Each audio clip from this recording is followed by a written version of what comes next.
Imagine this.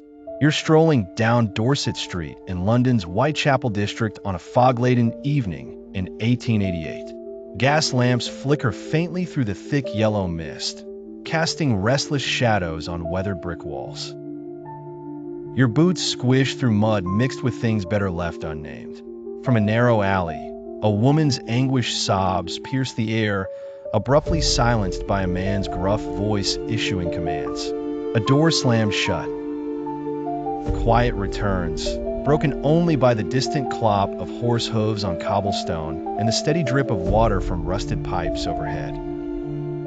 You pause, sensing you've wandered into one of London's most infamous rookeries, a labyrinth of overcrowded tenements, gin shops, and places Victorian society pretended didn't exist. Through a grimy window, you glimpse red velvet curtains. A woman's pale face presses briefly against the glass before vanishing into the gloom. The sharp scent of coal smoke blends with something heavier, desperation, perhaps, or the concentrated misery of these cramped streets where survival outweighed morality every night. This is where our story begins, not in the elegant drawing rooms of Mayfair or the polished parlors of Victorian novels, but in the shadowed underbelly that made such respectability possible. If you're fascinated by history's hidden truths, consider hitting that like button and subscribing for more stories like this. And please comment below to share where you're listening from. It's remarkable that we're exploring these timeless tales together, connected across the globe by our curiosity about the past. Mary Kelly was once beautiful. At 25, faint traces of her former charms still lingered when she smiled, though that was rare in the autumn of 1888. Born in Ireland, she came to London with dreams shared by countless young women. A position in a respectable household, perhaps marriage to a tradesman, children, a modest but tidy home. Instead, she found herself confined to a single room at 13 Miller's Court, earning a living in ways that would have appalled the hopeful girl who arrived from County Limerick just years before. Mary's story wasn't unique. Across Victorian Britain, thousands of women turned to prostitution, not out of moral failing as society claimed, but from economic necessity in an era when women had few legal rights and even fewer opportunities for honest work. Dr. William Acton, a prominent physician who studied prostitution, estimated in his 1857 report that London alone harbored between 80,000 and 120,000 prostitutes. His detached language couldn't hide the human tragedy behind those figures. The great bulk of prostitutes in this country are in all probability daughters of tradesmen of the lower class, domestic servants, and women who have been employed in various kinds of manual labor. Acton's numbers, shocking to his middle-class readers, only hinted at a system rooted in exploitation and upheld by deliberate ignorance. Catherine Kate Eddowes knew the weight of empty pockets and the gnawing pain of hunger. Born in 1842 in Graiseley Green, Wolverhampton, she'd worked as a tin plate stamper before hardship drove her to London's East End. By 1888, she was living in common lodging houses, scraping together fourpence for a bed when she could, sleeping rough when she couldn't. On September 29, 1888, she was arrested for drunkenness, a common plight for women in her situation who turned to gin to blunt the edges of poverty and despair. Released from Bishopsgate Police Station at 1 a.m. on September 30th, Kate had fourpence in her pocket, enough for a bed but not for food.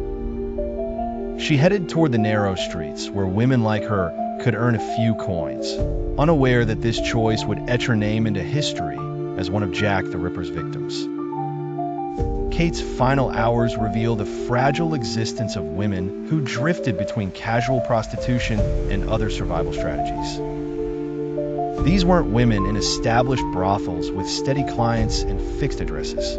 They belonged to a vast underclass of casual laborers, street vendors, and occasional sex workers who populated the lodging houses and shared kitchens of London's poorest districts. The distinction was critical in terms of safety, income, and social standing. Women in established brothels, though still vulnerable to violence and disease, had shelter and some protection from Adams, with a financial interest in keeping them alive. Women like Kate, working the streets alone, faced dangers that respectable Victorian society chose to ignore.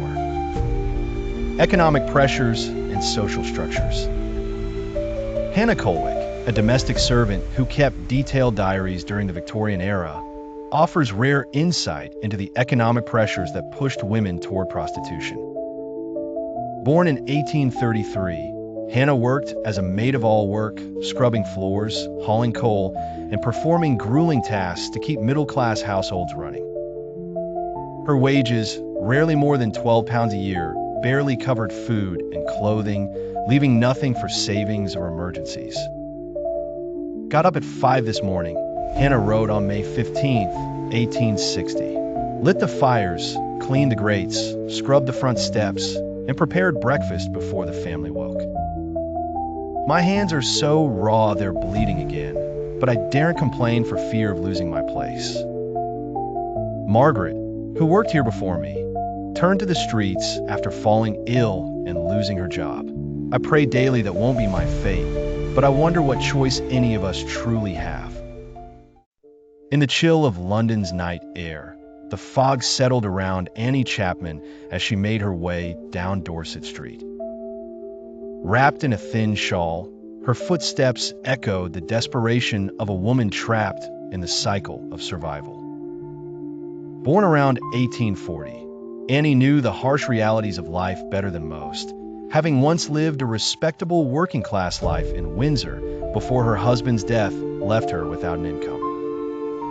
By 1888, she found herself among the transient souls in Spitalfield's common lodging houses, earning her keep through casual prostitution and selling flowers or matches.